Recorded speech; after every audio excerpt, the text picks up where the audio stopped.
Watching Paris is Burning was kind of an emotional roller coaster for me because there were parts that were more serious, talking about the houses and how all of that works, and there were fun parts when they were doing the voguing and all of their categories, and I thought that was really great. Um, and it kind of hit home a little bit when they were talking about their experiences with their families, and I got very emotional when it came to those. But I think one of my favorite parts is when they were talking about the categories and what the balls mean to them, and it's that everybody just felt this overwhelming sense of security and belonging, and not everybody gets to experience that. And it definitely reminded me of a place I had back home. It's called Affirmations, and it was a safe space, and there was no judgment, and everybody was just great with everybody. And I think that's something that's very important, and I'm really glad that it was touched on in the movie. One of the things that I didn't like is I did not like this Dorian Corey character. They gave me a sense of like them not accepting like new generations and very like old school, and it was very frustrating. And some of the quotes they said, like new kids wouldn't know a real ball if it hit them on the head.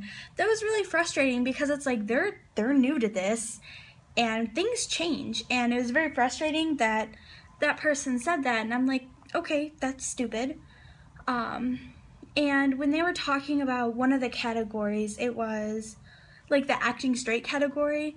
Dorian said it's really a case of going back into the closet, and I don't agree with that. And I don't agree with that because in society, and especially back then, because we're a lot more forward than we were back then, you had to hide because there were so there were more serious consequences if you didn't hide. And it's not going back into the closet, it's learning how to put up that front to protect yourself, because that's what it came down to. And like when you're gay, like you do have to monitor everything you do and how you act and you speak, because there are people that don't accept that, and the consequences of somebody finding out is very, very terrifying back then. And it's still terrifying now, but it's a little more accepted.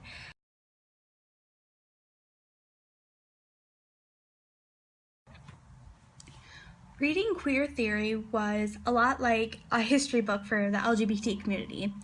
And I thought it was very amazing and very kind of empowering, because it makes you feel how things were before and how we've progressed and how views are different now. And it made me very happy to feel those things. One of my I picked really long quotes, and I apologize. But one of my favorite ones says, "Be it resolved that a woman's right to her own person includes the right to define and express her own sexuality and choose her own lifestyle. Be it resolved that now acknowledges the oppression of lesbians as a legitimate concern of feminism."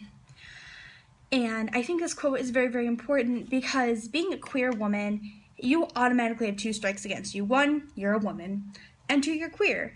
And this quote is saying, like this is what we have, and we have to stand up against this, and we have to fight this. And when it boils down to everything, like women have the right to choose whatever they want, and that's what this quote is saying to me, and it's expressing that. Another quote that I really, really liked, this is also a long one, says, "We assume bisexuality not as an identity that integrates heterosexual and homosexual orientations, but as an epistemological as well as an ethical vantage point from which we can examine and deconstruct the bipolar framework of gender and sexuality, in which, as lesbians and lesbian feminists, we are still too deeply rooted, both because of and despite our struggle against homophobia and sexism." And I really liked this quote because at the end it's saying, this is important to be feminist and support this. And I think in the LGBTQ community, and a lot of people won't admit this, there is a certain stigma against bisexualities, and there's a biphobia almost, where people say like, oh, like they're faking it, they need to pick a side, and that's not true. So this quote is saying, like we all need to come together, we're all feeling the same things, we're all going through the same things, and we can't fight this alone. We can't be the divided house. We have to come together to fight this, because ultimately we're all going through the same thing. Altogether, both watching and reading the material, it gave me a bigger sense of the community that I'm a part of and other people are a part of, and the history behind it. And I think it's very inspiring to see people who have come so far and have gone through so many things, and they're here to share their experiences and to help out and guide us through processes. And I think it's very, very touching.